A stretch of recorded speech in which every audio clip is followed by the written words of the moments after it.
ওরা আর রাজনৈতিকভাবে পেরে উঠতে পারছে না, কুৎসা করেছে, মানুষ জবাব দিয়েছে। এবার গুন্ডামস্তানকে দিয়ে আমাদের কর্মীদেরকে প্রাণে মেরে আটকানোর চেষ্টা করছে। তবে আমাদেরকে এরকমভাবে ওরা আটকাতে পারবে না। আইএসএফ যে বিপ্লব সংগঠিত করেছে মানুষের জন্য, সে বিপ্লব আজ চলছে, আর আমাদের লক্ষ্যে আমরা পৌঁছাতে পারবো। আমরা দেখুন, মারের বল্লা মারেতে বিশ্বাসী নয়। গ্রামের মানুষজনও যে আমাদের ওহিদুলকেও অনুরোধ করেছে যে এই হিংসার থেকে তোরা দূরে থাকবি, সেজন্য। নাহলে দেখুন, আমরা আমাদের যে সমর্থন, যে শক্তি আছে, নিশ্চিতভাবে উত্তর দিতে পারি, কিন্তু মারের বল্লা মারের রাজনীতিতে আমরা বিশ্বাস করি না। আমরা আইনের দ্বারস্থ হয়েছি, অভিযোগ দায়ের করেছি। প্রশাসন যদি ব্যবস্থা গ্রহণ না করে, দেখছে এই পুজোর জন্য একটু তারাই করেছে, তাহলে আমরা কোর্টে যাব, আমরা আইনি লড়াই করব। তবে যত মারবে ধরবে, আইএসএফকে দমাতে পারবে না, আইএসএফ তত বাড়বে। আপনারা দেখেছেন, আমরা গঙ্গা পদ্মা ভাঙনে গিয়েছিলাম, ওখানে তো কাউকে আমি ডেকে নিয়ে কোনো জায়গায় যাইনি, আর যাবো না। সেখানে কাতারে কাতারে মানুষ আমাদের এসে উপস্থিত হচ্ছে, আমাদের ছায়াতলে আসছে। কেন? আমাদের আদর্শের জন্য, আমাদের চিন্তাভাবনার জন্য, আমাদের লক্ষ্য উদ্দেশ্য পরিষ্কার আছে বলে। তো মারধর করে এটাকে আটকাতে পারবে না, চারিদিকে ভাঙড় তৈরি হবে। আপনাদের অভিযোগ ছিল বাইরে থেকে এসে মারধর করেছে, কিন্তু আরও একটা থানা থাকার পর থেকে বাইরে থেকে বহিরাগত এসে মেরে যাচ্ছে আপনাদের কর্মীদের। দেখুন, প্রশাসনের তো সত্যিকারের কথা যে খারাপও লাগে বলতে, আর হাসিও লাগে যে হকের ডিএ ঠিকঠাক দিচ্ছে না, তাতেও যদি এত চাটুকারিতা করে ফেলে এরা, তাহলে ডিএ দিলে কি করবে? ওই দেখছি, তার ডিএ না দিয়ে যদি এত কাজ করে নাই শাসকের, ওই জন্য ডিএটা বন্ধ রেখেছে। দেখুন, সবের একটা শেষ আছে, এটা মাথায় রাখবেন। অন্যায়ের একটা শেষ আছে, শেষ পর্যায়ে এসে এটা দাঁড়িয়েছে।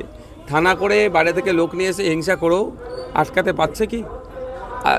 শুধু একটা সময় বলতে এরা ভাঙড় কেন্দ্রিক দল, আজকে চারি জায়গাতে ভাঙড় তৈরি হচ্ছে।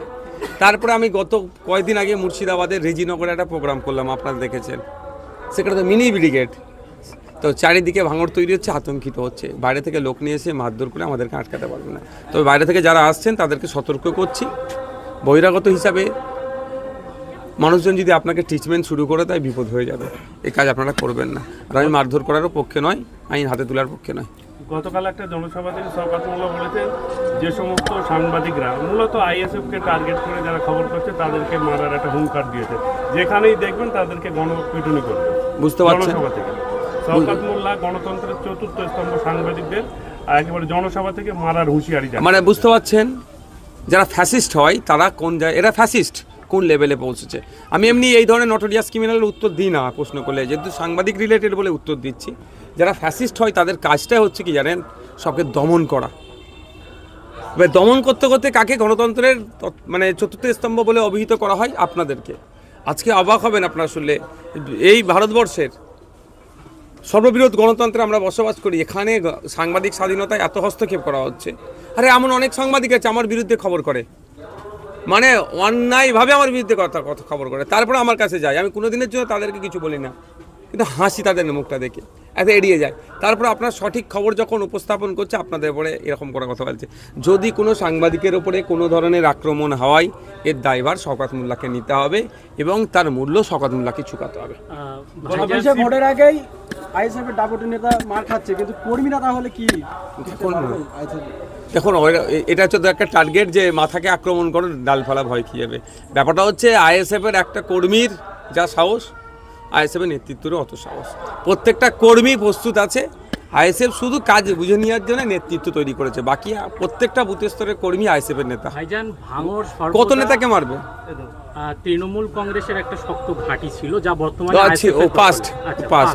গতকালকে এখন ভোট যত এগিয়ে আসছে, দেখা যাচ্ছে দিনের পর দিন এক একটা আইএসএফ কর্মী আক্রান্ত হচ্ছেন। সামনে 2026-এর বিধানসভা নির্বাচন, শওকত মোল্লা একরকম শপথ গ্রহণ করেছেন যে ও শপথ 2021-এ করেছিল স্টেজ থেকে, যে আমার বড় ভাইকে চ্যালেঞ্জ করে বলেছিল যদি ভাঙড় থেকে 2021-এ জিততে পারি, আমরা যদি খামচুনি জিততে পারে, তাহলে ওনার সার্টিফিকেট ছেড়ে ফেলে দেবে। ওই শপথ রাখতে বলুন, ওই শপথে কোনো কাজ হবে না। মানুষ প্রস্তুত আছে। 2021-এ যা না উত্তর দিয়েছে রাজ্যের মানুষ তৃণমূলকে আইএসএফের পক্ষ নিয়ে, 2026-এ এর ডবল উত্তর সারা রাজ্যের মানুষ দেবে, ভাঙড়ের মানুষ দেবে। আপনি আইএসএফ কর্মীদের উদ্দেশ্যে কি? আইএসএফ কর্মীদের উদ্দেশ্যে সবসময় এক বার্তা, শান্তির সাথে থাকো। মারামারি হিংসায় আমরা জড়িয়ে পড়বো না। প্রয়োজনে মানুষের স্বার্থে কাজ করতে এসেছি, পিঠ পেতে দেবো, মার খাবো, কিন্তু আমরা মারবো না। গতকাল ভগবানপুর অঞ্চলে সিপিআইএম নেতা পলাশ গাঙ্গুলিকে উত্তরবঙ্গে যে দুর্যোগ হয়েছে সেখানে চাঁদা কালেকশন করতে গেছিল তাদের সহযোগিতা করার জন্য, তাকে বেধড়ক মারধর করা হয়েছে এবং তিনি এখনো হসপিটালে। উনি সহ ওনার সাথে একাধিক জনকে মারধর করা হয়েছে। তাহলে গণতন্ত্রটা কতটা সংকুচিত করছে এই নটোরিয়াস ক্রিমিনালদের হাতে দায়িত্ব দেওয়ার পরে মমতা ব্যানার্জি। উনি গল্প শোনায় উড়িষ্যার, গল্প শোনায় অসমের, গল্প শোনায় ত্রিপুরার গণতন্ত্র বিপন্ন। আমাদের পশ্চিমবাংলা গণতন্ত্র ঠিকঠাক আছে তো? আজকে উত্তরবঙ্গের মানুষ বিপর্যয়ের সম্মুখীন হচ্ছে, ঠিক করে ত্রাণ, সরকারি ত্রাণ পাচ্ছে না, ফলে বেসরকারিভাবে অন্যান্য রাজনৈতিক দলের মাধ্যমে বা স্বেচ্ছাসেবী সংগঠনের মাধ্যমে ত্রাণের ব্যবস্থা যখন করা হচ্ছে তাদের উপর আক্রমণ নেমে আসছে। এর জবাবটা শুধু ভগবানপুরের মানুষ দেবে না, উত্তরবঙ্গের মানুষ দেবে, দক্ষিণবঙ্গের মানুষ দেবে, এর জবাব দেবে যারা ওই মারধর করেছে। আশা করবো প্রশাসনকে যে নিরপেক্ষতা বজায় রেখে তাদের বিরুদ্ধে ব্যবস্থা গ্রহণ করুন। অন্যথায় মানুষ যদি আইন হাতে তুলতে শুরু করে সেটা কি ভালো লাগবে?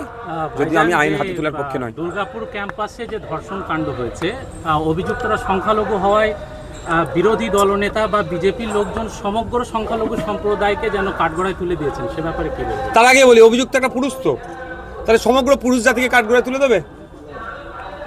তিলোত্তম আমাদের বাড়ির মেয়েকে যে খুন করে, যে খুন করে ধর্ষণ করলো, এখন পর্যন্ত যাদের নাম উঠে আসছে তারা কোন সম্প্রদায় যদি প্রশ্ন করা হয়?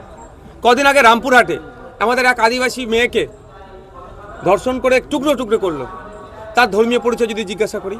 তার কদিন আগে পুরুলিয়াতে একটা আদিবাসী মেয়েকে শ্লীলতাহানি করলো, ধর্ষণ করে ওখানে শ্লীলতাহানি করেছে, তার যদি ধর্মীয় পরিচয় যদি হয়। শুভেন্দু অধিকারীদের কাছে ধর্ম ছাড়া আর কিছু নাই, ধর্মীয় রাজনীতি করা ছাড়া। তারপরও আমি বলবো, যেভাবে শুভেন্দু অধিকারী, অর্জুন সিং, বিজেপিরা যে কথা বললে সমাজে বিশৃঙ্খলা তৈরি হতে হবে, দুটো সম্প্রদায়ের মধ্যে বিভেদ তৈরি হবে, তাদেরকে ছেড়ে রেখেছে কেন? তাদেরকে এখন গ্রেপ্তার করে জেলের মধ্যে রাখছে না কেন? যে যারা ধর্ষণ করেছে ধর্ষকদের আমি চাইবো দ্রুত চার্জশিট দিয়ে ফাঁসিতে ঝুলানো হোক। এসআইআর এখন বিজেপির মুখ্য হাতিয়ার হয়েছে, আপনি এসআইআর এর পক্ষে না বিপক্ষে? আমি সংবিধানের পক্ষে। এমন কোশ্চেন করবেন না, যদি প্রশ্ন আপনাকে করে আপনি কি এখন বাজার থেকে তোলা বন্ধ করে দিয়েছেন, তার মানে কি? তোর যদি বলেন আপনি বন্ধ করে দিয়েছেন তার মানে আগে তুলতেন, আর বন্ধ করেননি তার মানে এখন চালিয়ে যাচ্ছেন। সুতরাং পক্ষে বিপক্ষে এই ধরনের কথা বলবেন না। আমি আপনাকে বলি, এসআইআর এখন রাজনীতিকরণ হচ্ছে। তৃণমূল বিজেপি মিলে পশ্চিমবাংলার মানুষকে শোষণ করছে আর শাসন করার চেষ্টা করছে, এসআইআরকে হাতিয়ার করছে।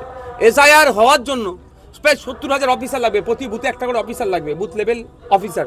কে দিচ্ছে? রাজ্য সরকার দিচ্ছে। এআরওগুলোকে কারা দিচ্ছে?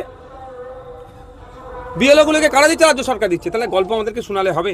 আমরা চাই স্বচ্ছভাবে হোক, কোনো বৈধ ভোটারকে ডি ভোটার না করা হয়। সেই জন্য বলেছি, আবারও বলছি, আতঙ্কিত হবেন না। আতঙ্কিত হলে সমাধান হয় না।